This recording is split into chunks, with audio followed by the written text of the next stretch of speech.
सावकाश पोटात नमस्कार मित्रांनो, लग्नानंतर होईलच प्रेम मालिकेच्या पुढील भागात आपल्याला बघायला मिळेल की मानिनीने आता मदर्स डे निमित्त घरामध्ये छानसा कार्यक्रम ठेवलेला असतो।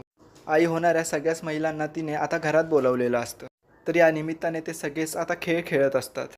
नंदिनीच्याही डोळ्याला पट्टी बांधून आता बाळाला टोपी काढण्याचा तिला टास्क दिला जातो। तर नंदिनीने त्या बाळाच्या डोक्यावर बरोबर टोपी काढलेली असते, पण स्वतःच्या बाळाचा विचार करत आता तिच्या डोळ्यात अश्रू येतात। कारण कुठेतरी राहून राहून तिला आता तिच्या बाळाची आठवण येत असते। कारण एवढं सगळं करून ती आई होणार असते, पण मात्र पुन्हा एकदा त्यांच्या आनंदाला आता दुःखाचा मार्ग लागला आहे। एवढंच नव्हे तर मानिनीने सगळ्यांसाठी गिफ्ट आणलेलं असतं, पण मात्र जेव्हा नंदिनीची वेळ ते गिफ्ट संपलेले असतात। मानिनी म्हणते की अगं नंदिनी, मी मोजून आणले होते, पण एक कसं काय कमी पडलं कोणास ठाऊक। तर मित्रांनो, आजचा एपिसोड खूपच इमोशनल दाखवला आहे। या सगळ्यात जेव्हा नंदिनी त्यांच्या बाळाचं दुःख कसं लपवत आहे हे आपल्याला पाहायला मिळतंय।